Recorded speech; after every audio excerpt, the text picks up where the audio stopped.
Hey, welcome to Genre Exposure, a film podcast. Join us as we explore the wide world of cinema, broaden our horizons one movie at a time. I'm one of your hosts, Dustin, and as usual, I'm here with Michael. Hello there. And Jason. Hey, everyone. What's up, guys? How you doing? Apparently we're here with Obi-Wan Kenobi. I was hoping that Jason would answer with General Kenobi. Just right out of the gate. Better luck next time, I guess. We're doing good. Just referencing Star Wars at the start. So, it's always a good way to begin, right? Everyone loves Star Wars. There's absolutely no disagreement there. No, right? Sure. No disagreement amongst the fandoms. None Maybe. whatsoever. I don't know. Okay, good. So we are on our second episode of our little series about Gialli. Yes. For Giallo January, I've noticed it's not been a thing that's popped off as big this year, so That's okay. sad, but we're going to keep those fires burning. We love Giallo, so, we're going to keep, So today we are going to be talking about 1987's Delirium, directed by Lamberto Bava. But first, as usual, we're going to talk a little bit about what we've been watching. And before that, I have a bit of a shout out to give. All right. In our kind of wrap up of last year, I said I was going to check out the other podcasts that are on our network, the Prescribed Films Podcast Network. I've been doing that, passing the time at work. And, there's no compulsion upon us to do these. I just wanted to because, you should give back and give love to like other podcasts and stuff, I think. Agreed. Okay, yeah, sure. So I checked out Haunted by Proxy, which is a newer one on the network. And it's actually by two dudes, Joey and Landon. And I guess they have another podcast that's already in the network called Lunch Break. So I kind of, got to this out of order because I listened to this first. And I guess there's an earlier thing that would give me more context. But it's basically a show where they just take creepypasta stories. And each episode is one story. And they just do it up with like good production. They've got, music, sound effects where you want sound effects. And they just like present it as a story you can listen to. Cool. I've always thought that's a really good idea. Creepypastas are, to me, they're a mixed thing. I know there's a whole subculture now where like they just love them and love everything. To me, it's like, I guess I can be snobby because I've got the English degree, and it's like... I mean, you don't have to have the degree to be snobby. You can just do it. It's one of those things where like almost half of them are crap because they'll be poorly written in some way or they make these weird pop culture references that like take away a little bit. But isn't that part of the verisimilitude? That they're kind of written that way? If you're into that, that's like part of the charm, I guess. So. Yeah. I listened to several episodes. I really liked it. The thing is, like, the production value is so good, and both of them have great reading voices, I think. Nice. So they really pull you into it. But it's going to kind of be like an anthology show, right? Like, some episodes you'll love, some you're like, I don't know. I mean, that's any genre, really. I mean, we'd really talk shit about them if they wrote them. We'd be like, come on, guys. Well, that's the mystique of creepypasta, right? Like, it's always anonymous. Maybe they are writing them. But yeah, I enjoyed what I listened to. They've got a few episodes in. You can find them. Just search them. I'll put it in the show notes if you want to go check that out. Did you get scared? Not scared, but I was intrigued by a few. Okay. Actually, I'll mention just my favorite one of the ones I've heard. Intrigued. He probably shat his pants. At work. It was like the third or fourth episode, I think, and it was called The Donner Cut. And it's about this dude who's like obsessed, like psycho level obsessed with Superman. And he is your narrator, so he gets a little unreliable as it goes, but it's like he's obsessed with Superman. He starts to date this chick because she kind of looks like Lois Lane. I thought you were going to say Superman. And he has this whole like fantasy, right, of like, oh, she's his Lois Lane and this kind of stuff. And then as it spirals out of control, it gets into this thing of like his girlfriend goes missing, and there's like this killer that's like abducting women that look like Lois Lane, and then like shooting scenes from like the Donner Cut of Superman 2, but then they turn into like torture killing things. Interesting. And it goes to a really crazy place. Yeah. So cool. Sounds fun. Quite like that. If you dig stuff like that, go check out Haunted by Proxy. Very cool. So what have you dudes been watching? Yeah, Michael, what have you been watching? Well, I told you guys I have to cheat because shit's been happening and I haven't had my normal movie time. Like, my kid's decided he doesn't sleep anymore and he doesn't take naps anymore, and my wife's been home, and so, like, dude time is destroyed. It happens. No, none of that matters. Carve an hour out of your porn time and, watch a movie or something, dude. How dare you? How dare you? Shorten your masturbation ritual. Or, just kick it down and watch like a softcore or something so it's kind of relevant to the podcast. So I can actually mention it. No, but what I did watch, I really dug a lot. I finally caught up with Hawkeye. Oh, okay. On Disney Plus. I also watched The Witcher as well, but talk about Hawkeye. That'll trigger Dustin, so I'm just gonna watch. Hawkeye, basically, I mean, if you've seen any of the Marvel Cinematic Universe movies, you know, it's Jeremy Renner as Hawkeye and non-superpowered dude, you know, kind of like in the mix of everything. But these pretty much follow the Matt Fraction comics. I love that comic run. It's a really great run. It kind of pokes fun at Hawkeye being a non-powered just a dude. superhero. Useless, Like, yeah. he's just a dude with arrows and Sure. trick arrows and stuff. He should have been dead a long time ago. Oh, yeah. But in that run, it brings in Kate Bishop, who is kind of the youngster archery hotshot that kind of is eventually going to take over the mantle of Hawkeye, you know, because he's not going to be able to do it forever. But in the Disney Plus show, she's actually played by Haley Steinfeld, who is fantastic. She did an good. amazing job. Actually, She's I've been really good. out on the Marvel stuff for a while, and this brought me back in because I loved that comic run. And when I saw the trailers, I was like, dude, they are so like capturing the feel of that comic. It really did, and it's actually a really fun Christmas show. Like it's set around Christmas, and it kind of hesitate to say the dude's name because he's a shitbag, but it's kind of Shane Blacky in a way, you know, Shane Black. Lethal Weapon. But Okay. also he's kind of a shitbag and like He has issues. he's got some issues around treating people appropriately and stuff like that. But anyway. It's just got a really fun tone. It doesn't take itself super seriously, and that's one of the things I like about it. Is sometimes the Marvel shows are a little bit up their own ass in some ways, but this one really wasn't. It's just a lot of fun. I would almost consider it. It's only like 6 or 7 episodes. That almost, if they condensed it a little bit, it could have been a film. Yeah. Just cut out some of the fluff. Even the pacing is pretty good for like a film too, because it kind of just builds and builds and builds. There's no like rise and falls. Yeah, I really had a ton of fun with it, and honestly, I think it's probably my favorite Marvel show that they've come out with. I mean, I've liked the others, but this one just has a charm to it that I thought was a lot of fun. So yeah, Hawkeye on Disney Plus. I'm there with you, man. But you hate Disney Plus. I do hate Disney Plus, but But he likes Hawkeye. I'm a Marvel fan. I like Hawkeye, so what can I say? Okay, that's cool. I'll give credit where it's due. All right. I'll go next. Okay. I'm not going to stop you. It's my turn now. So I picked up the Shawscope box set that Arrow put out.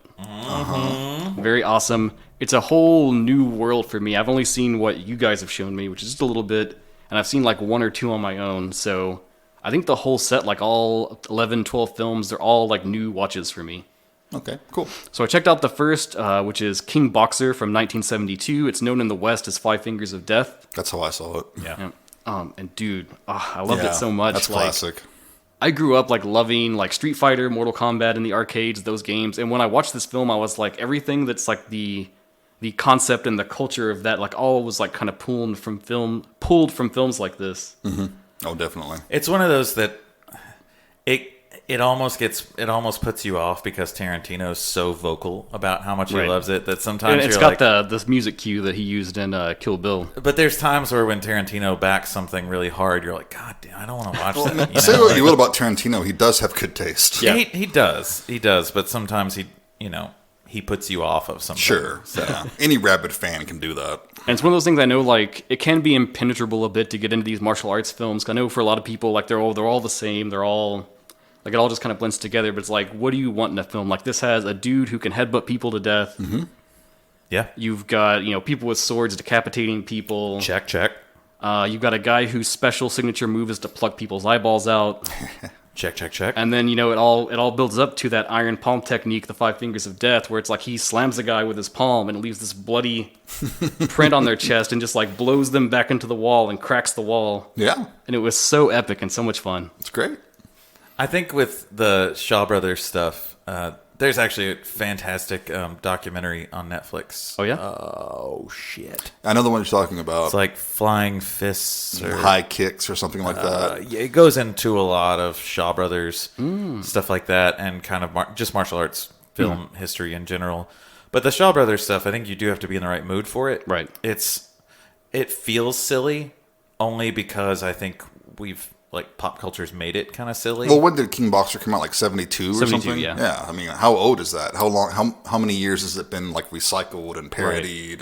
And the other thing too, I think for a lot of people, the cheesiness is like the English dubs, which they're on there, but I watched it in Mandarin. Yeah, I've always watched them in Mandarin or the original language. Of course, when you take those dubs, they're almost goofy on purpose in a way, a little bit, just the way they sound, Right. and some of the voices they give people. But it's very different to have it in the original language. That's much better. They're comfort movies for me. They've always been ones like if I have trouble sleeping, I can put those on, and I feel comforted. Like there we go. Yeah. Nice. Well, I'm a movie or two in, so I'll keep reporting back on that. Excellent. You got 5 Deadly Venoms to get to. Yeah, that's like at the end of the set. Yeah, that's really good one, That was too. killer. And I think they've slated like 2 more of these on the way. So Nice. I wanted that box set, man, but it was pretty pricey. yeah, It's on Arrow. Everything's streaming on Arrow right now. I know it is, but good like endorsement for the Arrow player. it is, but like Dude, it's like $6. But the box set that Dustin has looks super fucking cool. It does look cool. I come home every day from work and I just pet it on my shelf. And, I feel Is that good. all you do? Do you get consent first? Jason, what'd you watch? We don't even talk about that. Okay, well, I'm going to break some rules too because I want to talk about the 2nd season of The Witcher. Someone that needs another host for a podcast, come and get me so I can lead this show. No, I want to talk about a movie that was released last year and made a bunch of those best movies you missed list things. It's directed by... Hang on. Sorry. Anthony Scott Burns. It is called Come True. Cometrue. Okay. Listen, after watching Delirium, you had to clarify. For real. It's one of those movies that... Okay, here's the blurb on IMDb. A teenage runaway takes part in a sleep study that becomes a nightmarish descent into the depths of her mind and a frightening examination of the power of dreams. Okay. Sounds cool. It is. It's not a conventional type horror film. It's very kind of retro in a lot of ways. There's definitely some 80s influences, especially with the music, which is excellent. The performances are all solid. The lead's really good. She's, what's her name? Julia Sarah Stone. I think we're going to be seeing a lot more of her. She's really good. It definitely captures that dream-like essence really well. It's one of those movies you can't talk too much about without spoiling something. Sure. So it's best to watch it. But if you like, I don't know, I would say it's kind of like, oh man, I don't even know how to describe it. Kind of like Cronenberg meets Lynch. I'm in. But not like... You said the 2 magic words. I know. But not quite like either of those. You know, it's not as... what's the word I'm looking for? Visceral as Cronenberg. See, that's kind of how I felt about that ultrasound movie that I saw at Fantasia. Oh, okay, yes. Yeah. But if you're in the mood, if you like something that's a little slower and very moody, check it out. I think you'll like it. Interesting. Come True. Come True. Where'd you watch it? It was on... What's a good question? I think it's on Shudder. Or maybe I rented it. I may have rented it on Amazon Prime. Well, I'm out. Michael's out. It costs money. I am still in if it's Lynch and Cronenberg. What if he just said that to trigger you to get to watch it? Then he'll hear about it after. Yeah, It was not fucking Lynch, man. he's going to come after me. Bullshit. What? Okay. Yeah, I think I just paid for it on Amazon. Oh, Okay. shit. Okay. Maybe. What would you rate it? Because I might just jump for the Blu-ray. Oh, no. See, now you're putting me on the spot, man. Uh-oh. Wait, it's on Hulu. That's right. It's on Okay. Hulu. Oh, well, I'm in. Never mind. Safe try. I'm in. Oh, God. It's such a... See, I'm afraid now you're going to watch it because I compared it to Cronenberg. That is and why Lynch. we do this segment, Jason. Yeah, is we are no. telling people whether to watch No, something I'm or afraid not to Dustin watch will watch it and then come back saying, bro, that was bad. What are But you that's talking about? part of the segment. Like, we tell each other what we watched, and Right. then, like, you recommend it or you don't. Guys, I'm Right. feeling it. My hype is building for this. If I were to rate it, I would give it 4 stars out of 5. 4-star from Jason. I've known Jason for a long, long time. Wait till you hear what I give Delirium. Don't get too excited. And if there's anything I've learned from Jason, it's to prepare myself for a letdown. Truer words were never spoken. I actually my had friend. trouble saying that out loud because it's not really true. I mean, sometimes, but that's mostly just emotional. Most of my past lovers would agree with you.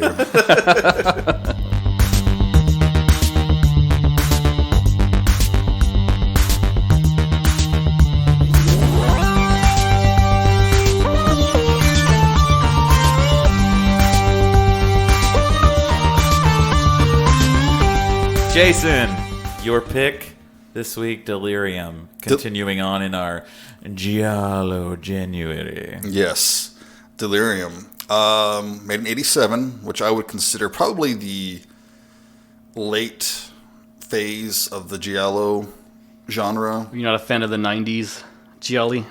Was there any? I don't know, like the Card Player, maybe. Was that '90s or early 2000s? Well, I know what you mean. There were probably a few stray outliers, but I think much like the slasher craze, this is one of the last of that first 20-year burst, or I guess almost 30 years. Or 60s, 70s, 80s, kind of. Yeah. Directed by Lamberto Bava, who most people probably know from Demons 1 and 2. Awesome. Right, and notably, he's the son of Mario Bava, right? Correct. And you'll see a lot of credits of him working on other, the Italian greats. Oh, yeah. And you look for, his name and where it pops up. Absolutely. And he actually was the assistant director on a lot of his father's movies, like Kill Baby Kill, Bay of Blood. Oh, I love Bay of Blood. Yeah, it's great. I just recently watched that one. It's amazing. It's really good. And, he good made me stuff. think of, was it Mikel Soavi? Because he kind of worked on all of these and was involved, and then he eventually goes on to direct his own stuff, too. Right, yep. So, I mean, being Mario Bava's son, man, that had to be rough. Because you're going to be constantly compared to your father's work. Mm-hmm. That's why you just either go balls to the wall, which... It's Demons, right? Yeah. I mean, basically, Lamberto Bava was like, man, they're never going to compare me to my dad. I'm just going to give you some shit that you ain't never going to compare. Now, I think Lamberto Bava is considered one of the lesser Italian directors, but, I mean, he's done some pretty good stuff. Like the Demon movies, they're two of my favorites. I love them. Of all the Italian good. horrors, yeah, they're way up there. I regularly send a video clip of the Smash Everything. Yeah. Everything. I regularly send that to people. Right. Such a fun movie, great soundtrack. And so so good. for the Gialli world, he's got, I think, 3 to his name, I believe. Yes. A Blade in the Dark from 1983, Midnight Killer from 86, and then the one we're doing, Delirium from 87. I have not seen Midnight Killer, but I do like Blade in the Dark. I haven't seen either of those. I want to check them out. Yeah, it's good. It's worth watching. Are they as horny as Delirium is? No. This is probably his horniest movie. This is one of the horniest movies I've seen in a while, though. So let's start there, actually. We always talk about genre, and we know, duh, this is Giallo. We've been over that. We've done the breakdown. You can go back and find that in another episode. When I look this up, though, I see it described as an erotic Giallo. That's what I saw. An erotic Giallo, like an erotic thriller. Erotic Giallo. I mean, the fan favorite of 3 a.m. on HBO. Yeah, back in the old Skinamax But I days. really think a lot of Giallo is erotic Giallo, though. This one just happened to be... Well, I think when we talked about, the themes that are present, one of those is sort of a focus on, sexuality. Yeah. And a sexual perversion in quotation marks, you know. Although the guy in this one might qualify for the perversion part. Yeah, there's some fucked up shit going on there. But I don't know. Sure, I could see them saying... Well, this is thirstier than most of them, though. It is. Yeah. It is, but I don't know. The theme is still very present in a lot of them. Oh, sure. This one just goes the extra mile to make sure that you know that Lamberto Bava wanted to see some boobies. Because it opens with boobies. Yeah. And so before we go super deep on the film, one of the cool things I think we can do when we're having this series of episodes is we can kind of revisit ideas. So I want to go back to last episode when we talked about this Neo-giallo idea with Okay. Malignant and Last Night in Soho and I stuff thought you were like about that. to say Neo Geo, No. which they have some of my favorite arcade games. They do. Love them. But no, we talked about that and we kind of all came down pretty hard on that. We don't like it, right? Yeah. And so I wanted to pose the question this time, kind of revisiting that idea. If 3 of us together collectively have decided we don't like that, other people can disagree, that's fine. Why do you think maybe that term is being used so much if, as we say, it doesn't quite fit? I wondered if either of you had thoughts about that, because I had a realization after we recorded that episode. Well, I mean, off the top of my head, I would say because it sounds fancy. Yeah, I think it's saying like something is giallo. I think is almost a hook, Right. that you can throw out and get film nerds in, and it's not just like, I don't know. Malignant had a big draw. Right. It really did. It brought in a lot of people. It did what it should do. It sparked a huge conversation online, whether it was civil or not. But you can't fault the movie for doing that. Like, that's what you want. You want people to get either real riled up about it so they go watch it. Sure, there's just a difference between giallo influences and actual giallo. Yeah. Exactly. But marketing, that was the thought I came back to. It made me think about when we talked about elevated horror, right? It was like, where did that term come from? And kind of what we concluded was like, it's basically a marketing thing because you can put that on something. Everyone knows what it means, whether it's like a thing or not. And when they know that, they will say, oh, I like this. I will now buy it. That's why there's like 1,000 subgenres of heavy metal. Right. And when you think about giallo now, like it's really had a huge resurgence thanks to all these boutique labels and the restorations they've done. And it's, you know, all these different companies, Arrow, Severin, Vinegar Syndrome, they have these little curated collections of giallo now that are restored and nice and awesome. And it's really picked up a lot of buzz, I think, in recent years. Yeah, that's true. So it's much more like present and on the mind, I think, of people. it was interesting. Like, I really hate to keep like sticking on Malignant, but Malignant's kind of the... That's a piece of shit. Go right ahead. Well, that is what exploded the conversation. It is. And the way they marketed Malignant was basically like from places like Bloody Disgusting and Dread Central and all those sites and everything. When they're putting out their interviews with Juan and he's talking about like, oh, all the giallo influences and everything, those sites cater to horror buffs. Right. And so they're throwing that out there to hook us, to be like, oh, interesting. Okay, like it's his take on giallo kind of a thing. That was my whole inroad. It was like when I first heard about it was James Wan is making his next film. It's going to be his giallo. And if you were to actually tell me the story of Malignant, I'd be like, fuck that shit. I have no desire to watch it. Do you think it was a trick? Like just something to make us No, I doubt genuinely what was going on? think that he thought that he was doing giallo, but maybe in his head, what was in his head and what came out on screen were very different. Maybe he has a sentient tumor that does things when he's not conscious. Oh, fuck you. Oh, God. I still need to watch it so I can actually have a stake in the conversation. But yeah, I just wanted to revisit that thought real quick before we get all kinds of weird with Delirium. Cool. Yeah, marketing probably plays a huge factor in that. Yeah, definitely. All right. Good talk. Good talk. So Delirium. Delirium. Yes, it opens with a gratuitous centerfold shoot. It shows the star of the movie, Serena Grandi, who plays Gloria. She's the boss of a publication called Pussycat. It's like a men's magazine type I love thing. the name of that mag, Yeah, it's man. great. It's yeah. just so classic. And I think the first thing we can say about this film, especially in contrast to Death Walks at Midnight, Death Walks at Midnight was so beautiful in its intro, and so like the sweeping shots and the music and the atmosphere. Jason's disagreeing immediately. He's like, well, I can think of some beautiful things And that I then saw. Delirium is just like, it's like you're watching a made-for-TV movie almost. Just like right out of the gate, it's like, whoa. Right. The contrast is so stark, I think. It is. It's late 80s. I mean, that's the sort of thing you were getting then. It wastes no time. It gets directly to the point. Yeah, she's at her house, and they're doing a photo shoot in her pool. So that gives you more opportunity for some gratuitous nudity. Which this film is all about. Yeah, it is. It celebrates it, and I'm okay with that. Her assistant, Evelyn, is there, played by Daria Nicolodi. We need to talk about for a second. I think most horror fans probably know her a little bit at least. Italian film royalty. Yes, she was a partner with Asia Argento. She's the mother of Asia Argento. She was a partner of Dario Argento for a long time. Worked with him in all of his movies. She was in Deep Red. She was in Tenebrae. She co-wrote Suspiria. Yeah, she was actually also in Mario Bava's final theatrical film, Shock, which Lamberto was the AD on. So this was a little reunion for the two of them. Nice. Bunch of good, fun Easter eggs for you there. I love that time and just how like interconnected that whole group was. Right. Yeah, me too. It's like an incestuous family. Interesting that you should bring that up. Spoiler! I wonder why. So we meet some other characters here too. There's the photographer who is Roberto, I think. Roberto. And Tony, who is Serena's brother. Yes, and he's kind of like the director of the photo shoot. God, Tony, man. Tony in that scene is like, you want her to want you. Yeah. Yeah. Feel her up more. This feels good. Yeah, smile more. Yeah. You like it. And the guy who plays Roberto is, hang on, let me find his name. David Brandon, right? Carl Zinni is Roberto. Mm. And he was in Demons. He was one of those two main guys. Mm. Yeah, I thought The one that got demonified. Yeah, I thought he looked familiar. Yeah. He has an interesting face. That's mean to say. No, I mean, he's good looking, but it's also like, he kind of reminds me of Ramirez in Night Stalker a little bit.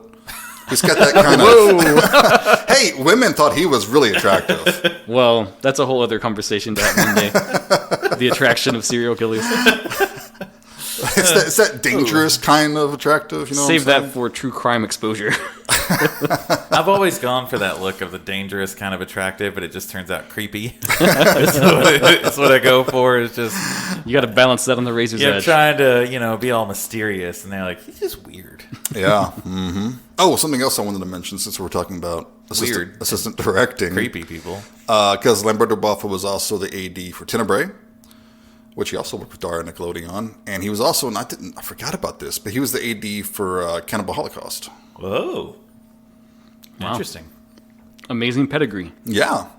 So, okay, back to the photo shoot. Right. Back to the boobs. I think that's all the main characters we're introduced to here. Mm-hmm. Yes. Very lavish looking mansion that they're living at, too. Yeah, big old pool. We do see Mark here in the intro. We do too. see Mark. Mark's yes. The neighbor across the street. There's a man, a young man. He's not a teenager. Probably like early 20s or something. That was the vibe I got. Yeah. In a wheelchair with a telescope, watching everything going on. And I don't know if I'll just say it. Rear window. Oh, yeah. I feel like we mention that every time we talk about big Giallo time almost. rear window. Nod right here. And he calls Gloria, and he has some choice dialogue for her. I think the best thing, though, so my wife didn't actually watch this movie with me. That's but probably she for the was best. in the room with me while it was playing, and she was doing something else. But she had a lot of choice commentary from just hearing things. And so she heard Mark's...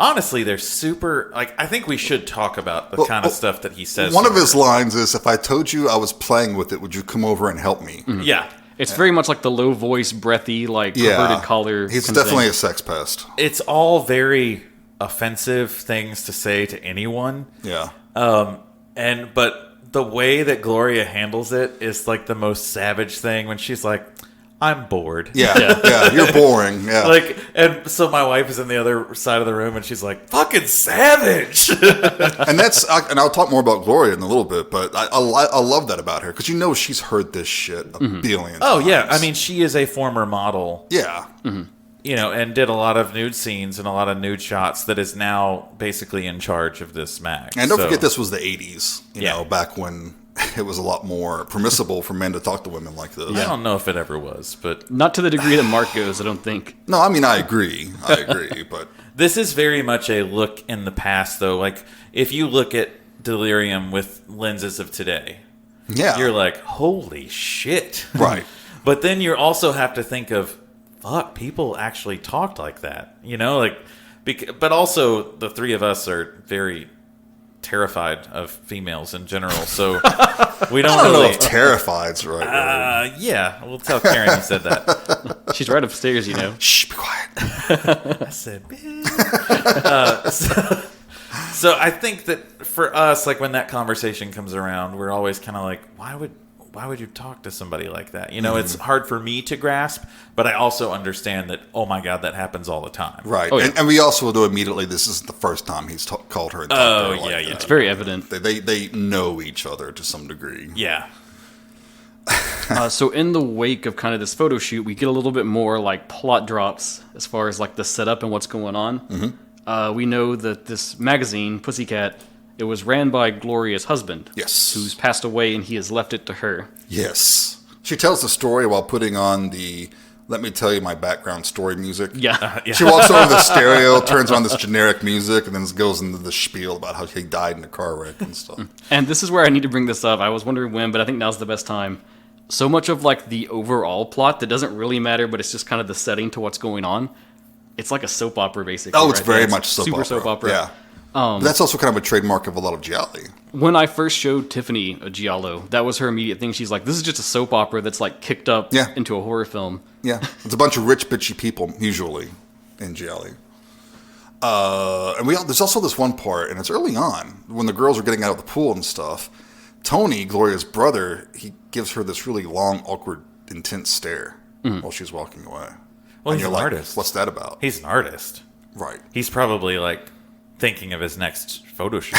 He gives a lot of people in the film weird, awkward, long stares. Yeah.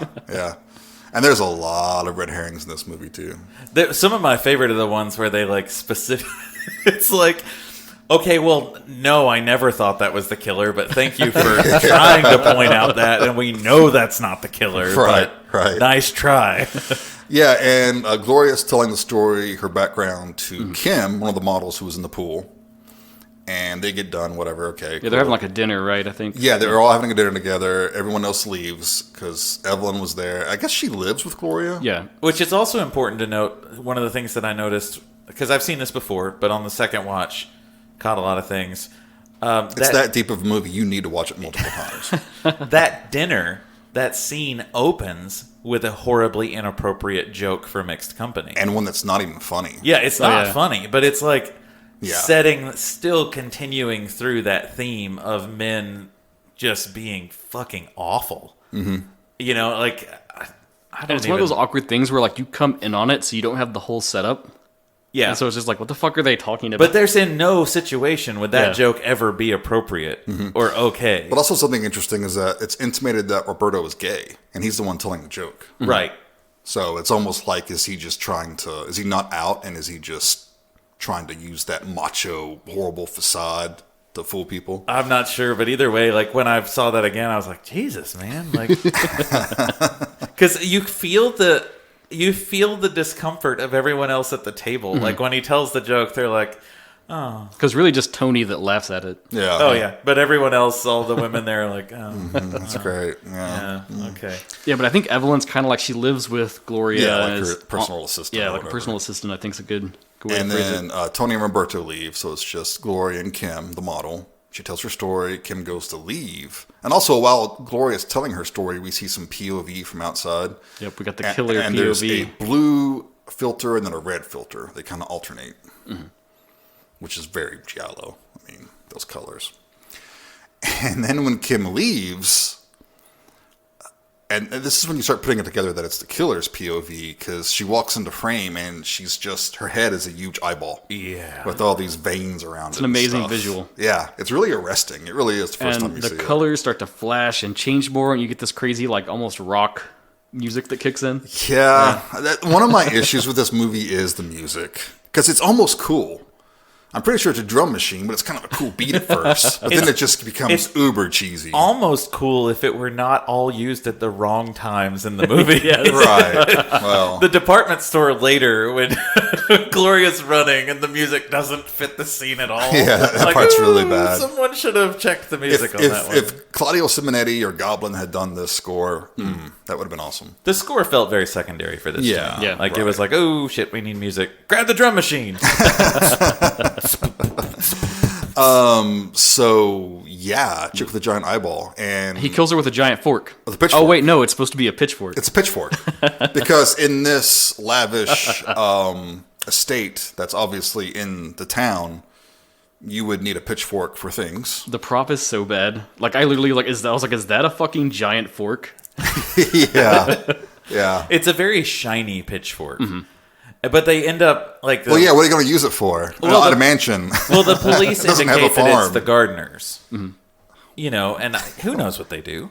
I think she's rich. She just bought a I bunch need of one stuff. of this and one of this and one of this. I think we need that big fork thing. Yeah. Oh, yeah, but he stabs her. She falls in the pool. Yes. And, was it Mark sees it all. calls. Yeah, Mark calls Gloria. Says, "Oh, there's been a murder. Kim's dead." And Gloria thinks that he's just pulling her chain. That kill is actually pretty cool. It's not bad. It's- Yeah, they get some blood spurt. She falls back in the pool. I think it's very visceral though. Like the feeling of it feels very visceral. it reminded me of the Prowler. Yeah. Yeah. Kind of a combination of the pool kill and the one in the shower. Not nearly as good as Oh God, no, that was not Prowler's got amazing kills. horrible movie, but amazing kills. But I think they were definitely kind of referencing that. So yeah, it's like the true Rear Window moment where he tries to warn her, but she doesn't believe him at all because he's clearly probably spent like months and months just like negging her. Sure. She goes out, and there's no sign of nothing. There's nobody in the pool. There's no blood. Okay, nothing. Sure, yeah. And so that just kind of confirms to her, like, oh, you were just trying to get me to come out, because she's kind of like dressed for sleep, you know. And it's raining. Yeah, and it's raining. Mm-hmm. It's very gratuitous. She's in a very sheer, gratuitous outfit, you know. And Serena Grandi, she is like, she's considered like an Italian sex symbol of the 80s. I can see why. She's a very attractive voluptuous, woman. very attractive. Yes. I mean, I actually own what she was wearing in that scene. I sleep in it regularly. So do you look as good? you know the answer to that. Yeah, it's no. Our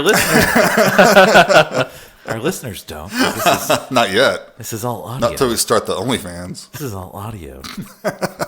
You only know me by my voice. Wow. All right. So right now we got 3 suspects. Actually, 4 suspects. It could be anyone. It could be Tony. It could be Roberto. It could be Evelyn. It could be Mark. Could be Mark. Because how do we know that he's actually really stuck in the wheelchair? Every time, man. Every time somebody talked about Hi, Mark. Mark. Hi, Mark. That's just seeped into culture now. Yes, Yeah. yeah. Oh, hi, Mark. It's a good thing you didn't name your kid Mark. I know. But so now this is where we get the cut to like the killer again, right? I think. Well, first it's the next day at the office. Yeah. Where Very awkward scene, I think, where she's coming in and she's just like, good morning, good morning, good morning, good morning. and there's nude photos everywhere, but it is a men's magazine. What do you expect? Tony and Roberto are over there just like doing their thing on the... Yeah, We like should say at too, the- this is in English, and I don't think there is an Italian version. I don't know of an Italian one at all, but yeah, we watched the English dub, which wasn't bad. If the ADR thing bothers you, I think it really stands out in this film, though. No worse than even some Argento movies, honestly. I think it's better than some. Like, it's definitely better than a lot I've seen. So. Yeah, it's not terrible. You're wrong, Dustin. It's okay to be wrong. Yeah, You know, fuck sorry. me, whatever. So waiting to meet Gloria as Fiora, Oh, yes. an older lady. So we go back to the soap opera plot. Yes. This is where it really kicks in. Because she wants Pussycat. She wants the magazine. And it's kind of implied that she sort of had a connection to Gloria's husband. I thought it was implied that Fiora wanted to get with Gloria. Oh, really? That's the impression I got. Which I think is the correct impression. I don't know. I don't think it was subtle. I guess the ancillary question to that is, who is the random chick that's living with her? Exactly. Yeah. Yeah, that's her personal assistant. Yeah. Which, you know. Yeah, but so they bitch about the magazine. Oh, I shouldn't say bitch. That's looking really Yeah, wrong. that's kind of. They damn, dude. they quibble about the magazine. Don't and cut who's that gonna out. Keep control that it. in. And, I oh want no! Dustin to get canceled. Oh no! No, yes, they go back and forth about the But I magazine. mean, they do, and it's so pointless, and it doesn't add anything to the movie, and it's just like the window dressing for Well, things. Fiora does say something about how if it wasn't for her helping her out earlier in her career, Gloria would be a prostitute. Yeah. And even Gloria says that she worked her way up. Yeah. You know, she. Gloria's line about prostitution was great. When she's basically like, yeah, well, prostitutes still can make a living. Yeah, right. And it's like, damn.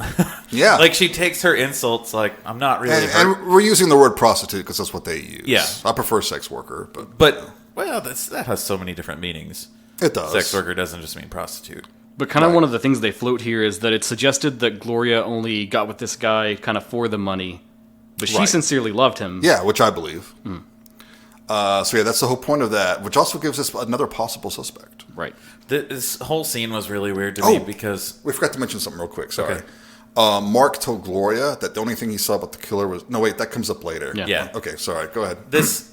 All the stuff that's happening within the magazine. So my wife has been watching this. She doesn't get to watch TV that much because she works all the time. So when she's home, she usually tries to find something that's like super... Low commitment. pretty much, yeah, that she can just have on in the background or whatever. Non-gory or traumatic. Yeah. So she's been watching this show that's apparently on TV Land, but it's on Hulu called Younger, and it's really rough.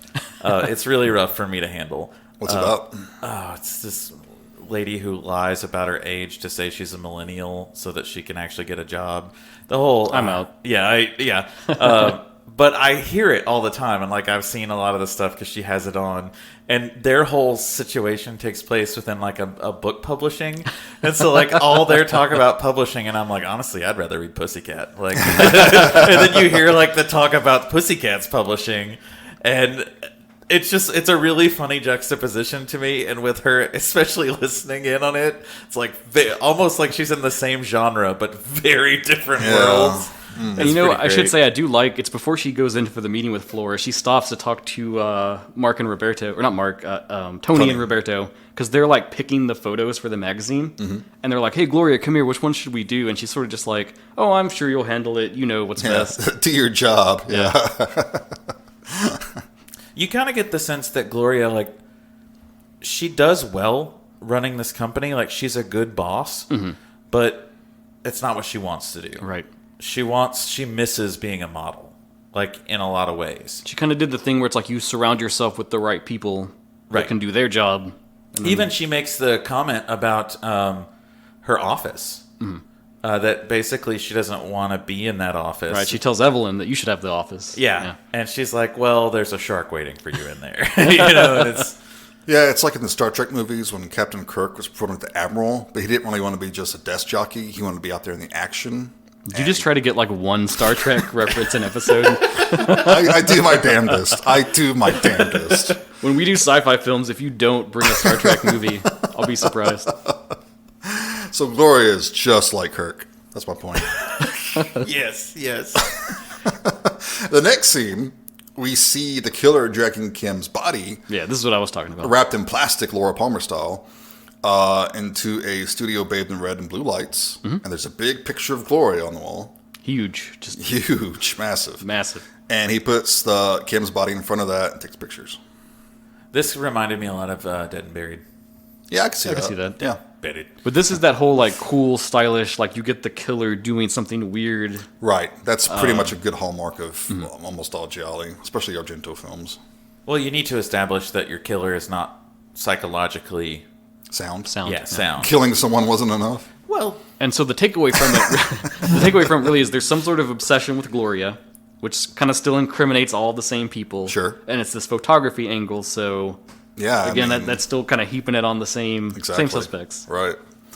And so that night, Evelyn shows the envelope of pictures of Kim's dead body. Yeah, they get dropped off at their mansion. Yeah. She said she just found it under the door. It's an interesting scene when that happens. Yeah. And then the cops come, and that's when they find the pitchfork that looks like it's never been used. They even say, like, oh, it's not been touched Yeah, once. it's brand new. And what's really interesting is Gloria is kind of, like, upset about this, and Evelyn's first thing is she calls the printer. And we need to run more. Yeah, run another print of the magazine. Right. And the cop mentions, the lead investigator says that they talked to Mark, and Mark said the only thing he saw about the killer was blonde hair. It's Inspector There Corsi. could be blonde women. There could be blonde men. Right. He's an interesting character in this film because it's like, it almost seems like most of the time he doesn't care. Oh, he doesn't give a shit. Yeah. We've seen two blonde women so far with Evelyn and Fiora. But we saw the back of the killer. It looks like a person in a wig. Yeah. That's so right. we know. Well, we know, but Mark was, It could be anyone. Yeah. Mark was too busy jerking it up there or something. So. Ooh, okay. You know he was. Well, I wasn't going to talk about He's it. Mark. Fucking Mark. Then there's that funny scene the next day. They're dropping off the magazines at a newsstand. Dude's opening it, and Kim's all over the front. And he goes to the trash bin, like a dumpster, and her body's in there. And they're doing an interview with the cops. And he's talking about how he was so shocked after seeing her so sexy and pretty on that magazine cover. Yes. That was another one of the moments where Piper goes, "What the fuck?" Like, no, don't worry about it. Don't worry about it. Everything's fine. I guess that's maybe the trigger warning for this film if you're going to go in on it. If stuff like that unsettles you, there's really a lot in this one. Yeah. She actually told me, she's like, have fun breaking down misogyny in an hour and a half. And I was like, yeah. Well, then we get another scene with Fiora. And she's with her assistant. I didn't get her name. I don't think it doesn't really matter. Oh, She's barely in it. I mean, she had lines. She had lines, but she's not really a principal player. And see, that's where I wondered, like, is she related to her? Is she her personal assistant? Is she one of her models? Yeah. It's kind of nebulous. It is. But she's just, like, walking around her house in lingerie. And she's pissed off. Yeah, right. Yeah. And guys Fiora's don't have pissed off that... In your house? Well, Do you? Random people walking around in lingerie? No, it's just me. we already know that. We've established that It's just already. me. So Fiora's pissed about the magazine selling so well. And she also mentions that one of her models, Sabrina, has defected and went to Pussycat. And we'll They meet her offered later. her a better deal. Yeah, we'll meet her later. And she's, like, hate watching videos of Gloria. That's the Yeah. other funny thing. Yeah.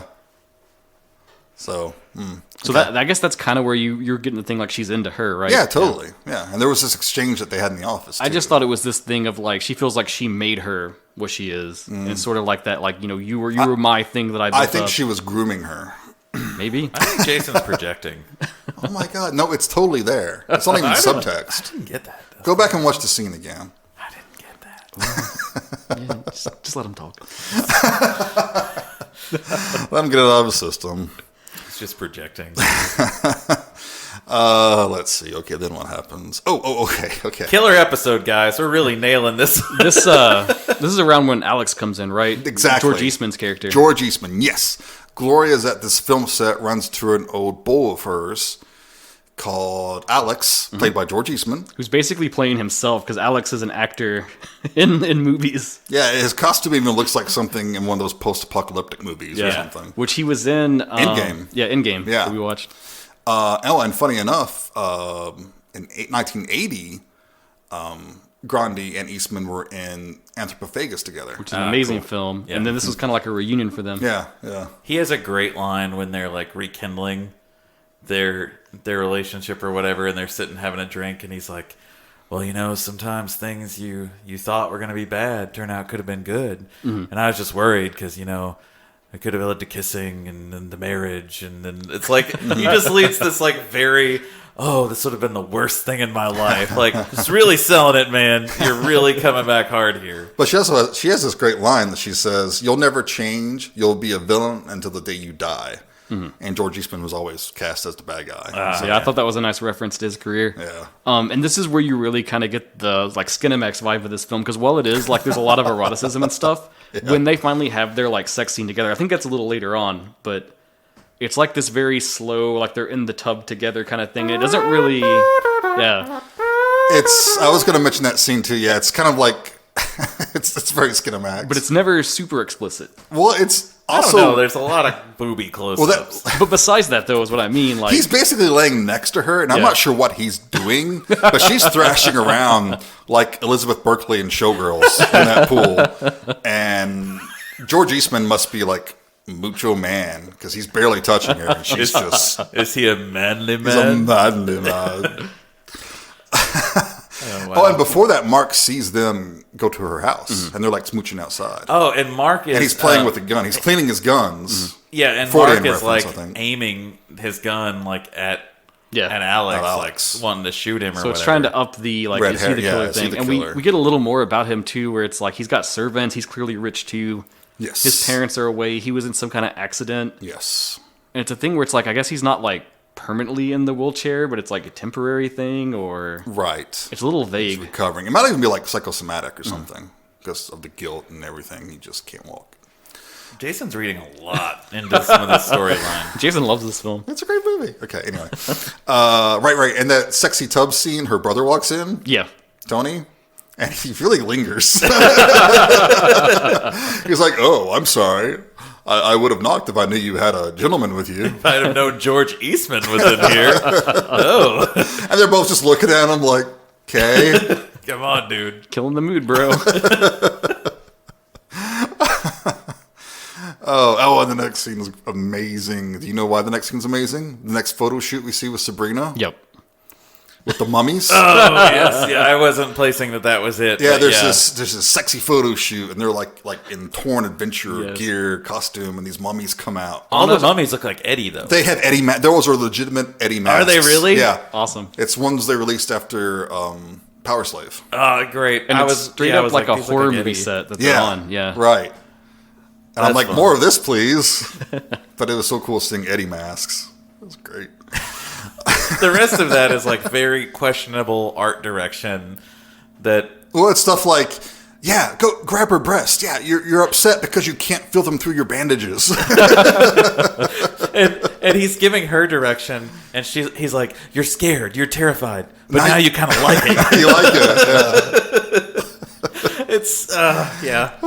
I hope that photo shoots aren't that now still. I don't know. I don't think they would be. I feel I would like in hope not. today's culture that would not fly. Yeah, probably not. God damn it. Let's see. Okay. Oh, another piece of information we get next is that Alex has to go abroad for a movie. Yeah. And but Gloria calls for him and is told by someone that he's not there. There's no picture shooting. Where's Alex? Yeah, it's like he lied.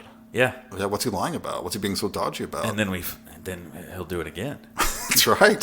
So maybe he's the killer. Maybe. He's always a villain. Okay. A lot of these red herring like tosses, they never landed quite right for me. 'Cause I Did don't know. either of you ever That's most once red herrings. think that Alex was the killer? No. Yeah, I didn't either. No, but also casting George Eastman, you're like, I could see that because he's usually the bad guy. No, but It doesn't work. Now, I'm not saying it works. I see the theory behind it, but that's the thing with all these movies. So I'll say in Death Walks at Midnight, I never really suspected that it was the boyfriend in the end, that he was like the linchpin. Okay. So I thought that one was executed really Well, well. I knew that the entire time. I mean, I so- guess maybe we're not all as sophisticated. I guess we're just not as refined Jason. as you, Jason. And we can't solve murders. In this one, and I'll say it from, we'll get to it, so I don't want to spoil it yet, but from like the opening scene, I knew who the killer was in this. Well, yeah. They give it away completely with that fucking stare he gives. Oh, yeah. Spoiler, guys. Oh, well, I guess you can tune out now. We got a ways to go still. Yeah, we got a ways to go. Okay. My pop filter is not working with me. It's gone limp. Oh, much like Tony's penis in the next scene. Yeah. Ooh, segue. Because he can't make it with Sabrina. Yeah. Which this is where Piper was like, who the fuck asked for this? Who asked for this type of movie? But we actually see this in one of the Death Walks movies too. It's High Heels, isn't it? I think it is. The impotency? Yeah. And that's also kind of another... Well, that gets into that, like, a lot of the, like, crazed killer aspects in Giallo. Usually there's, like, a sexual link. Oh, Not yeah. always, but often. Almost always, yeah. But yeah, in the same thing, and I wish I could remember which one. I think it's High Heels, though. I think so. That was the hornier of the two. Yeah. That definitely had that scene where he, like, strangled a prostitute because she said he couldn't get it up. And she kind of does the same thing Sabrina does. Yeah. Which is very like, oh, don't worry, baby. It's okay. Like, I'm not going to leave you unsatisfied. Yeah, kind and of a she's thing. very cool about it. But yeah, that seems to be kind of a running thing in Giallo films of like men taking out their sexual frustration. Well, I mean, that's the thing with a lot of serial killers. They don't Yeah. get sexually aroused unless they're killing somebody. Yeah. Yep, they get the wires crossed there. Yeah. Okay, so he leaves after a little bit. She goes to take a shower, Like you do. as you do. Then someone in the beekeeper outfit. Not the most menacing Giallo, you know. I can dig it. I mean, I think it should have been the whole time if that was like the theme, you know. But The beekeeper. I could get on with that. Yeah. In a world. So he comes in, and he's like peeping on her or whatever, and we see the whole red-blue killer vision view. thing again. And we see a giant bee head instead of her face. And I love these because they're so low budget, but they just like go for it, man. They also, it's effective. I mean, it's a surreal quality that's kind of interesting. I wish there was more of this. That is one of my criticisms of the film is they make this amazing idea of like the killer's vision, and I don't think they use it enough. And I That's actually the delirium that you're supposed to kind of fall into. I had a note about it too because in an interview, Bava said that after he had done the other two gialli that he made, he started to feel a little unenthusiastic about the genre, and he said that he preferred working on more fantastical stuff like demons. And so he said with Delirium, what he really wanted to do was to try to explore the notion of the killer's point of view and have their perception and kind of their like Yeah, put you crazed in their head. mental state like projected for you and like how they see the world. Right. And he was also really influenced by Alberto Savinio's paintings. He was a surrealist. He died in 1952, but he would paint like animals on people's heads. Interesting. Like Give me a a whole link bu- for that and I'll put it in Yeah, the show notes. absolutely. Yeah. Yeah, so hot chick body with the bee head. It's kind of like that Buzz Off character from Masters of the Universe. Wow. So anyway, so he has looks like a shoebox. He opens it up and all these bees come out. That's how I carry my bees. Is that how you carry your bees? In a shoebox. A shoebox. And they start flying around and stinging her, and she quickly succumbs to their stings. No, it wasn't very quick. Okay, well, she's running around naked. It was a long scene. So my question is, did he train the bees for this moment? No, or? they addressed that. addressed this. The It police is part of addressed the that. plot. They addressed this in the plot. But the funny thing is I'm watching this movie and like Piper just has this running commentary going off, and she's like, "The fucking window's open. Like, just go outside, man." Like the window was open to the balcony that you can clearly see. I can see her being in a panic or something. You know, I mean, Clearly, you don't have a bee allergy, sir. Okay, so the cops find her body off screen. Gloria's there to identify it or something. I think so. guess. Yeah. And the cop says that, in the perfume, he calls it essence of tuberous, which is a real thing, apparently. Was it just like a popular scent at the time, or? Well, tuberous is it's really expensive. But anyway, apparently, according to him, it would drive the bees crazy. They would be attracted to her and get aggressive. So it was very much explained in the movie. You missed that part, Dustin. I'm gonna be honest. In the middle, You're gonna be honest. in the middle of this film, it gets kind of slow, a little too slow. No, for it me. does. It's a little slow. And I think I But I nodded. still paid attention. I think I nodded off for a little bit. Wow. Okay. And that might be a preview of my final thoughts on the I thought film. you but liked this movie. Okay. We'll get into it. All right. Clearly, Dustin nodded off, or else he would have caught that expert clue. Mm-hmm. You know, the killer's smart. Mm-hmm. He knows what he's doing. Okay, so there's a scene where Gloria finally realizes that the picture in the background were like old pictures of hers that Roberto has the negatives to. So that ups Roberto on the suspect list. Yeah. Yep. There's that dream that she has. Oh, Where God. Yeah, she's they laying in Kind bed, of toss that in. and Mark rolls in on his wheelchair, and he's got like a glow rod or something. It's like some rod-like flashlight. Yeah. Yeah. It's like a little mini lightsaber. It's That he LARPs. That's his weapon. You know. and he begins to pretty much molest her with it. Oh, he straight up rapes her with it, eventually. Right. Yeah. But it's a dream. Yeah. Yes, in this scene, he gets up and chases her. She tries to run. He just gets right up off the wheelchair and, continues to assault her. Because really, in her mind, she kind of keeps going back to him as Right. like to her, he is the most sketchiest. Yeah, I mean, Of the bunch. with good reason. Mm-hmm. And then she wakes up from the dream. And But the dream is not just exploitive. It, like you say, it reminds us that she suspects that it's Mark.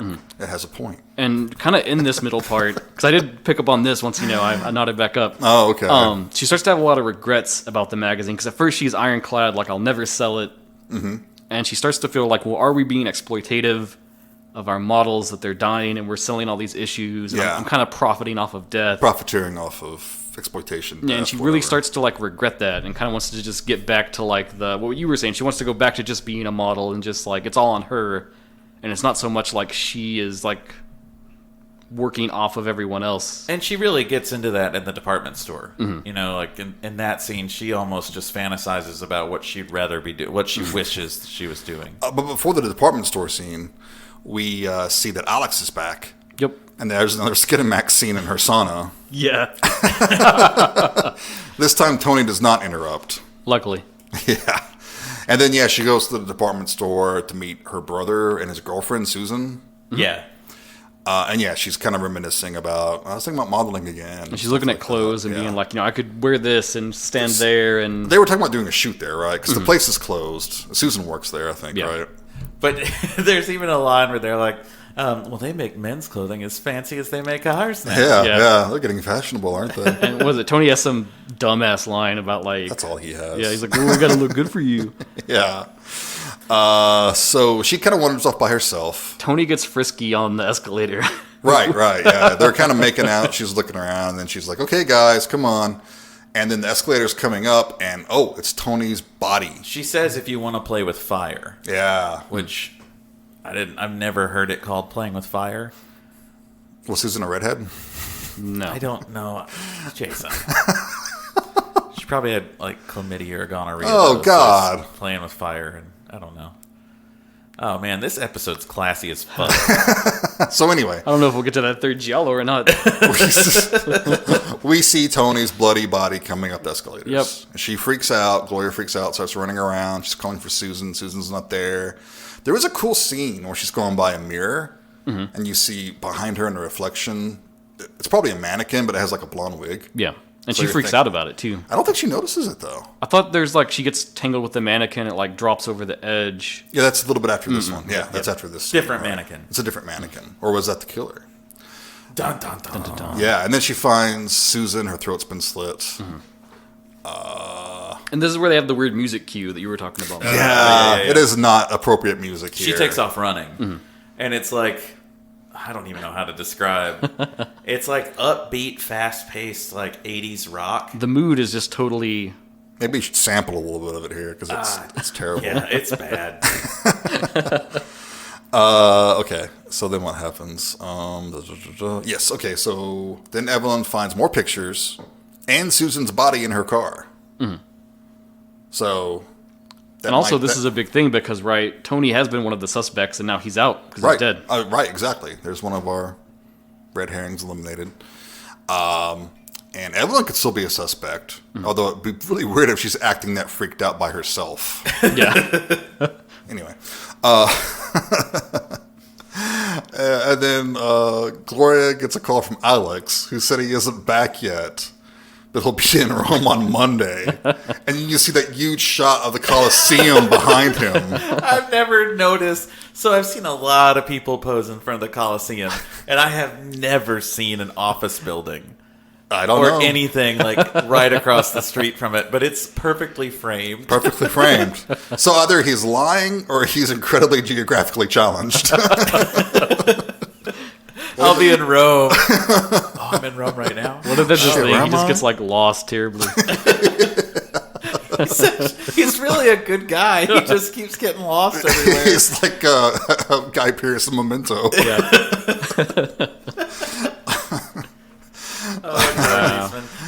He got the script and he's like, "What's my backstory?" They're like, "We don't have one." He's like, Backstory. "Can I make one up?" Sure, give it your best. Well, actually, I get lost all the time. I don't know where I'm at. Oh, and then we get to see Roberto's apartment, and he has a Confederate flag hanging in there for some reason. Yeah. And I don't know how we're supposed to feel because now, right, we're like, ooh. Yeah. But then at the time, that wasn't so stigmatized. No, I mean, But it was why? Dukes of Hazzard. It was So it's everywhere. like, why does he have it? Why does an Italian man have a Confederate flag? I don't know. Yeah, when I saw it, I was like, "Ooh, what?" Yeah, it's a little strange. But he's freaking out because he finds out then that those negatives Are gone. Are gone. Yeah. Yes. See, I followed this movie. I knew what was happening. And so he's trying. Now he's got to get to Gloria and tell her, that the negatives are gone. Yeah, the cops show up at his place, but he's already left. And they call Gloria to say, hey, don't talk to Roberto. Yeah, they think it's him now at this Yeah, point. and then he's knocking at the door. But he's already said, like, if somebody could take pictures of the negatives, and then you could make as many of them as you want. Right. So it basically is kind of like leading you back down. It could be anybody. Yeah, it could be anybody. So, of course, she starts running away from him, and one of the slowest runaways ever. Yeah. She kind of meanders around the pool a little bit, and he's still inside, like, banging on the window. And it's like, just go out the door, dude. People are door challenged in this film. Like, B's door. Person you want to get to, door.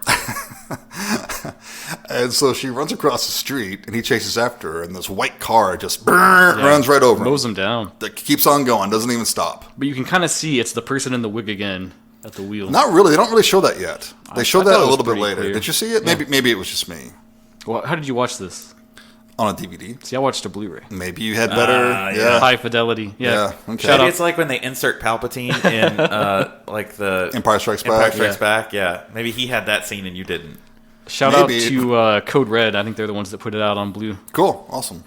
Or they actually, like, edited in So you're telling me they went back and did some computer-generated thing on this movie, and that's the only thing they did? Driving the car instead of Sebastian Shaw.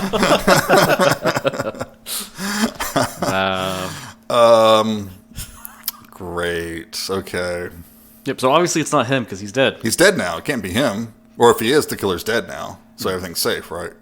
So we're running out of suspects here. Right. And Mark calls her again, and we see him begin to stand out of his wheelchair. Yeah. So now we're like, oh. He can actually walk. Yeah. Faker. Fucking faker. It needs John Goodman to come in there and tear him out of his wheelchair and make him walk. I always think of Dirty Rotten Scoundrels in any scene like that. But may I use the restroom? Oh, yes. Thank you. Okay. And then we get to near the end. There's a scene, and maybe we've already went past it, but the cemetery scene. When is that? It's a little earlier, right? It's a little earlier than this. She goes to visit her husband's grave. Yeah. And there's like a picture of her on the grave? Yeah. Ominously. Yeah, ominously. She has a cat, I think. And this is one of those scenes, I wanted to mention it just because of what happened. She kind of leaves flustered by the photo, and she bumps into Tony. So it must be before the department scene. It is. Obviously, because Tony's dead. And then she's like, why are you here? What's going on? Why, you follow me or what? Yeah. And he says, I'm your brother. I always know where you are. Yeah. And it's very... And he says, if I don't know, I imagine it. Oh, God, Tony. Yeah. I just wanted to get that in there, because that's one of the creepiest parts with him. You're right. Yeah, thank you for bringing that up. The audio cut of this, the way... Like, it's not very well done audio. But I kept cracking up because the way it sounds every time she's like, oh, hey, Tony. Yeah. It always sounds like, oh, hey, dummy. Like, every time. Like, well, no wonder. You just call him dummy all the time. Yeah. Oh, hey, dummy. My name's Tony. Give it. So Gloria's chilling at her house, right? Right. She hears a noise. She goes to investigate, finds like a slashed picture of her on the floor. Goes outside, and Tony's body's in the pool. And isn't it... Oh, I hate to keep pausing us on this. No. Isn't it before this that she decides to sell the magazine? Yeah. We should talk about that, too. Right, you're right. Right, she's at her limits. She's too much trouble, and she wants to just be done with it. And so she finally gives in and says, hey, I'll sell you the magazine. They have like an office visit, right, where they sign the papers and stuff. Right. And she kind of gets like one last snide remark in where she's like, I would have sold it to you for less. Yeah, basically I would have given it to you almost is what she implies. And Jason was like, oh, you would have given it to me because, he thinks that they have a love relationship because that's what he wants. He's projecting this. Now you're the one projecting. Wow. I don't know, man. So she comes out. Tony's in the pool. And then she freaks out, runs inside, and that's when she has like these little flashbacks where she sees like a blonde wig falling off that mannequin that fell, and she sees the blonde hair in the car that hit Roberto. And isn't there something with Evelyn at this point too? Isn't she like... Oh, she got a note from Evelyn, Evelyn was out. Yeah. She's like, if you're not doing the magazine and making me money, I'm out. But she's still a suspect. Yeah, because it could be like a revenge thing now. Right, exactly. You ruined the empire. Yeah, I was going to take over the magazine or something. And this is very much like a lot of the Argento films, where the protagonist had witnessed something but didn't quite understand it. Right, and in this one moment, the little piece of information that clears it all up clicks. She goes back out. Tony's body is not in the pool. But then he jumps out of the shadows wearing a blonde wig. Dun, dun, dun. Oh, my God. He's Tony's not dead. Alive. It's Tony. Hey, dummy. Yeah, so... And he did look kind of creepy in that scene, I thought. The makeup was good. I like the makeup, yeah. Right. It was the same look he had while he was dead in the department store. So it looked like probably the same makeup, and he's just been like waiting for a while to do his reveal. Yeah, I haven't showered in 3 days. He's got this line. He takes off the wig and assures her that he hasn't become a transvestite. Yeah. He's like, don't worry, I'm not a transvestite. Oh, okay, I'm just a killer. Oh, that's much better. As long as you're not a transvestite. But no, it's worse. He's... He tells her that he has loved her ever since he was, loved her ever since he was a kid. Yeah. He thought everyone he killed, he thought was coming between them. Yep, they were getting in the way. Yep. And now he revels in... Oh, good. He talks about, like, what Kim, the very first one, like, it was like she was going to replace her. Right. And be, like, the new star of the magazine. Can't have that. And let's see. Yeah, he's glad that everyone thinks he's dead, because now he'll be free. Mm-hmm. But as long as Gloria is alive, he'll never be free, so he has to kill her. Free from his obsession. Yes. But he wants to see her breast one more time. One more time. He's got to see her naked one more time. Yeah, that's what he says. So this is a pretty disturbing part. Yeah, he's threatening her with a knife and everything, and cutting off her clothes. Yeah. And it's unpleasant, but I mean, he's a killer, you know. It's horrible. But suddenly there's a shot, and his groin explodes. He's been shot in the dick. Could there be a more perfect punishment right, for the crime? Very fitting. You know what I just thought of, though, with him cutting her clothes off with the knife, and he's like pointing at her legs and stuff and her breast with the knife. We saw that in the Deathwalks movies. Yeah. Because it's like a substitute for like the phallus, right? Yeah, exactly. Especially when the man is impotent, the knife is his penis now. Yeah. The hammer is my penis. Right. But yeah, But I'm glad you brought that up, though. That is a parallel between these two films. Yeah, see, I'm there's a reason to have me on this show. Someone didn't fall asleep watching it. No, I was there. So it zooms up, and it's Mark with his rifle. And he has this really pleasant smile. Like he's... Well, yeah, he just shot a dude in the dick. He's been wanting to shoot somebody in the dick for a long time. But it's a little too, like, cheery. I don't know, anyway. But what I love, though, is it cuts to the hospital next. It's Like kind right of to the hospital. Kind of the wrap-up. Yeah. But the first thing you learn is that Tony survived. He's gonna live. He'll be in a wheelchair all of his life. So it's like Mark has like condemned him to the wheelchair. Yeah. And then there's this scene, you see a wheelchair coming down the hallway. And it's almost like her dream again. Yeah. It comes through the door, and it's Tony with a knife. Oh, it's just a dream. It was really just Mark. They do flowers. like the Friday the 13th. Yeah, the dream. thing, yeah. Just Mark delivering flowers. This is one of my biggest And he issues. says, hey, I'm going to be able to walk again soon, they say. Yeah. And she just like, ha! And he's like, don't forget me, right? And Frozen she's just, screen. Yeah. And I hate it because it's like, he just gets off so easy. And That's what I was about to say. There's no actual resolution to their like relationship, whatever that is, and the dynamic of it.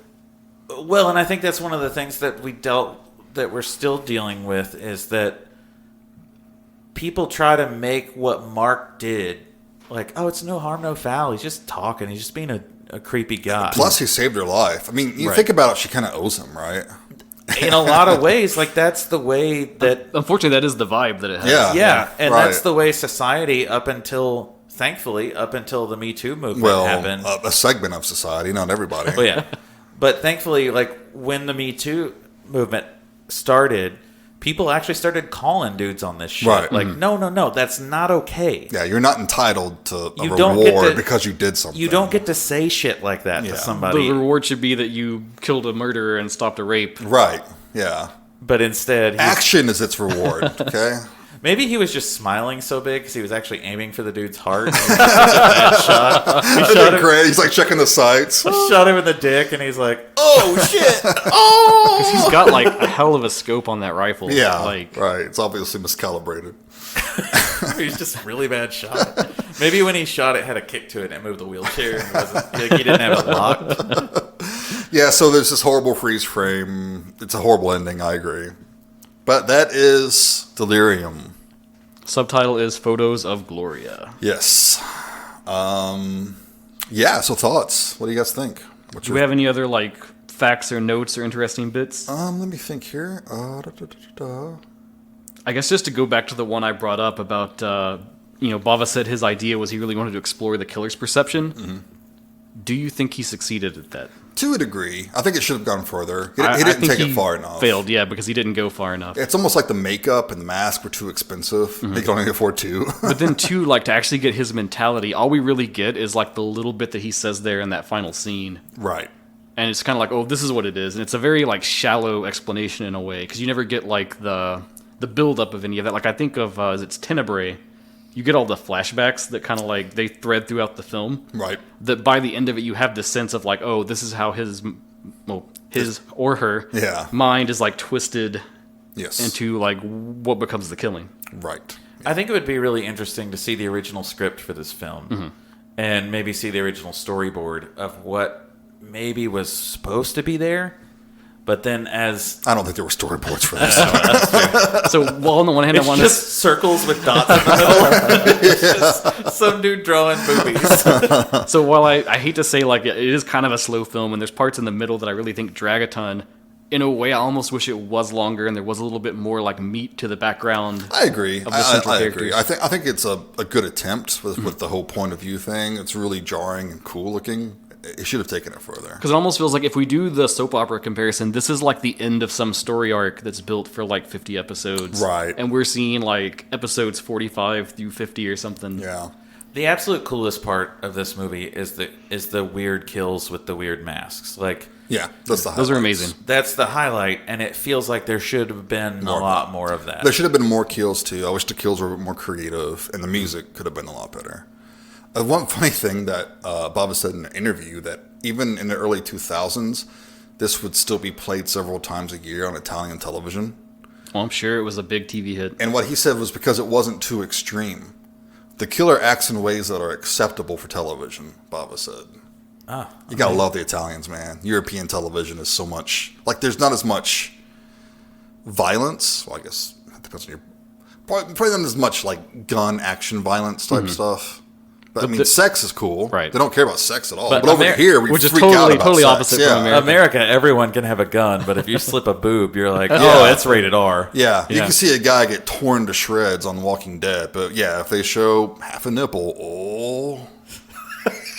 I want a recording of Jason. I have one. I have a recording of Jason. That's what we're doing here, Michael. We're recording things. Isolate that audio. I have. Oh, That's my anime surprise. You need to construct a soundboard of funny sounds we all make. oh. I need to mark that. It's like an hour and 18 minutes or something. It's ready to look. Oh, and the blonde wig thing also reminded me a lot of Dressed to Kill, Brian De Palma movie. Yeah, I can see that. Yeah, and that was in 1980, so that's quite. Which that's a good film to bring up because that's kind of like you can see like there's Giallo and then the influence from that kind of bled into stuff like Dressed to Definitely. Kill. Yeah, absolutely. There's another one that always felt. It's a Bruce Willis movie that always felt like. Hudson Hawk. No. It always felt a little giallo to me, and I can't fucking think of it. Oh. Shit. Never mind. I'll come up with it sometime. Okay. Okay. Yeah, so I guess let's get into our final thoughts. Sure. Michael, start us off. So I remember when we watched this the first time. Yeah, we actually watched this together the first time, I Yeah, think. right. It was kind of funny because our significant others were arguing over what to watch, and we decided we were just going to go downstairs and watch something, and we ended up picking like the horniest movie around. And the whole time we were just like, shh, shh, shh. Yeah. It is a good group movie. It's a good beer movie. Yeah, I you want to know? actually. Last time I said watch this alone because it's too horny, but I retract that because I think it's better watched in a group Yeah. that is acceptable Sure. for that kind of thing. People that It's- won't be offended. Always better to watch the horniest thing you can find with your best dude friend. I think it makes it better. Because that was the thing, like, where I was watching it alone and I was by myself, when that middle part hit, I was just like, so it's like, the fuck is going on? I don't care at all. Right. Yeah. I enjoy aspects of this movie. I don't enjoy it as a whole, but I think there's enough little bits and pieces of this movie that would make me watch it again. Like, even though I've seen it twice now, I'd still watch it Yeah, again. it's a fun watch. That I think I'm going to land at like probably a 3. Yeah. I don't want to be harsh on it, but I don't want to give it too much praise because as far as Giallo goes, like it's pretty bottom of the barrel Giallo. Sorry, Jason. No, you're not exactly wrong. Like as far as I'm sure there's worse because Vinegar Syndrome has those forgotten Gialli collections, and I'm sure those were forgotten for a reason. well, Yeah. if Malignant's a Giallo, there's definitely worse. so, but it's not, and we know that. We already do. yeah, I'll sit at a strong 3 okay. for this one. How about you, Dustin? Well, I've kind of shit on it a lot this episode. But that said, I do think it's very fun. Definitely a group watch movie. I like a lot of the ideas, especially the visuals with the killer vision. I wish there was more of that. The central plot is kind of throwaway and whatever, but I think it's the characters that really carry it. Like Serena Grande's a great actress. She is great. Daria Nicolodi's great. George Eastman. Like really all the characters generally. Yeah, The ADR is a little sketchy, I think, but like, that's any dubbing. yeah, that's always going to be a thing. So it is fun and it is enjoyable. I don't think it's like a essential giallo watch if you're trying to just like, I got to hit the big hits or something. Mm-hmm. It's a good giallo deep cut, I think. It's one of those, once you've seen it all and you're ready to kind of branch out and get that cred, you know, of just like gialli that you've seen. Sure. So I would probably come in at like 3 stars. Okay. Cool. I would love to see somebody at a horror convention cosplay As the eyeball mask? Yeah. Yeah, that would be cool. such a cool That would be cosplay. really cool. I thought you were going to say the beekeeper. Might as well. I mean, let's go for let's it. each take one and, you know, eyeball, beekeeper, and I guess one of us can do the blonde wig.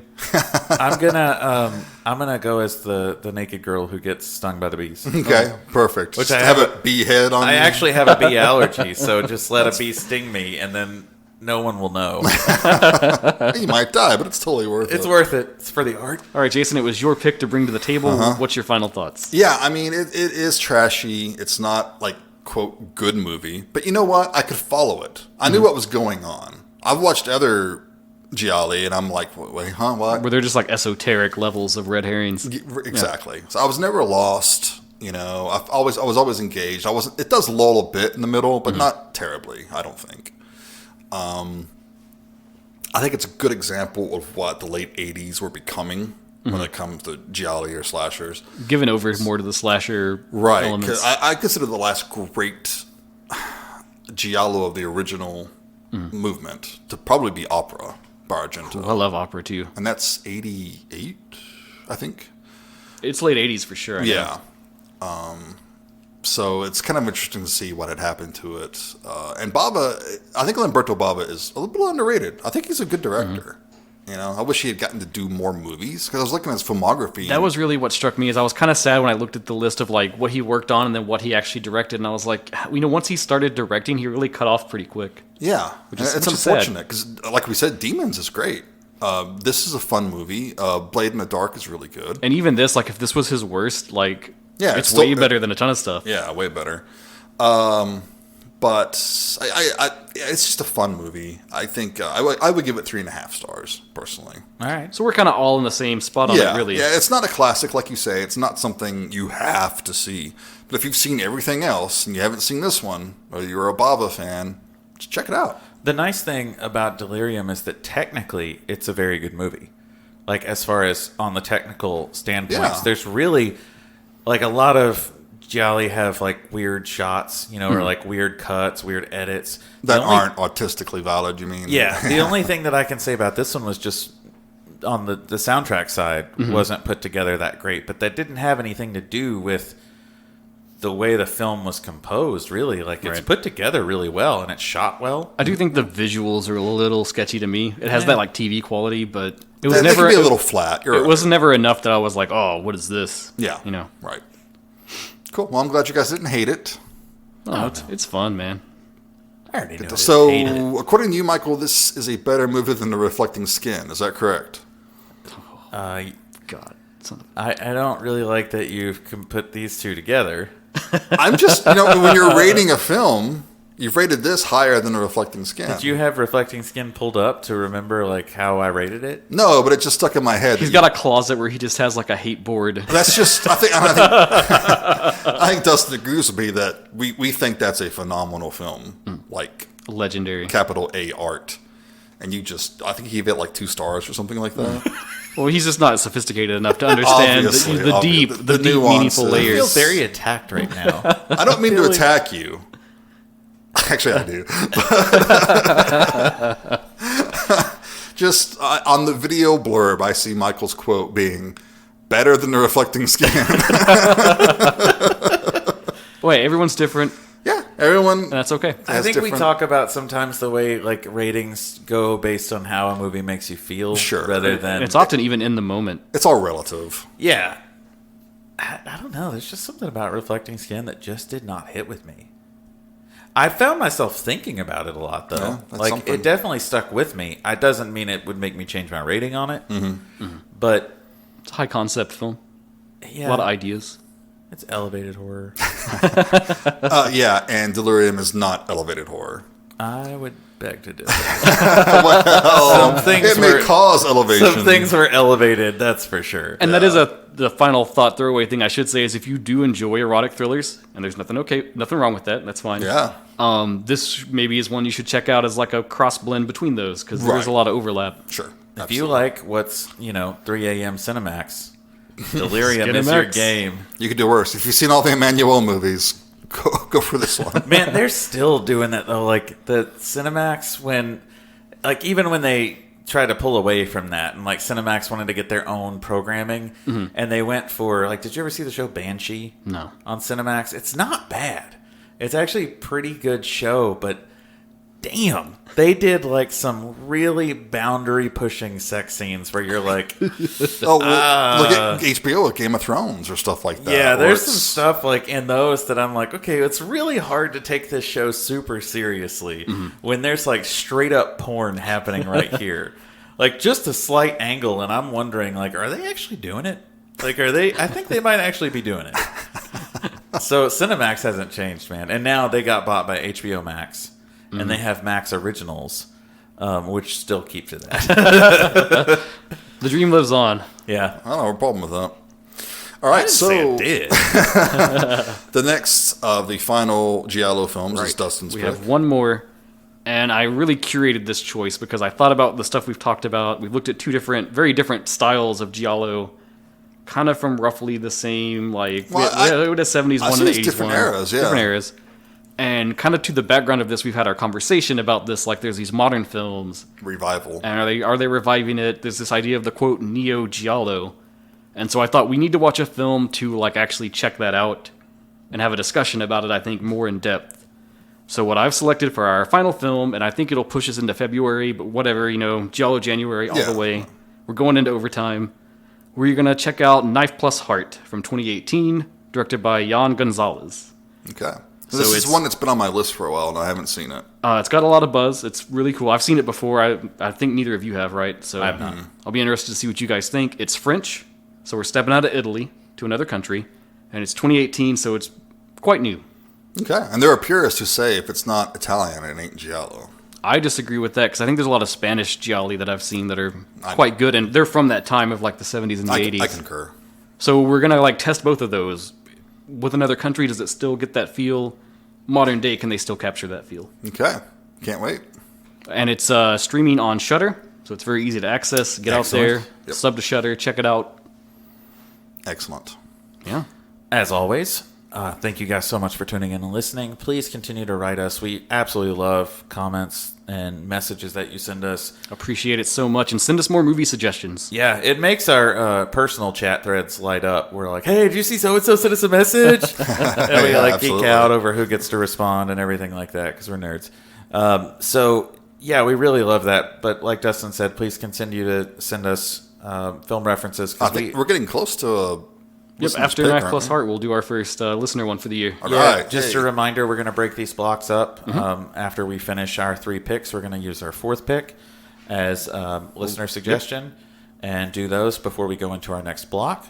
So we've got a good list started, but we always want more. Yes. Also, because if we don't get to those, we just want to watch something we haven't seen before. Damn right, yeah. Feed the beast. Yeah, exactly. So, yeah, as always, continue, comment, write us, whatever you guys want to do. Until next time, you've been listening to Genre Exposure. Bye, everybody. Take care.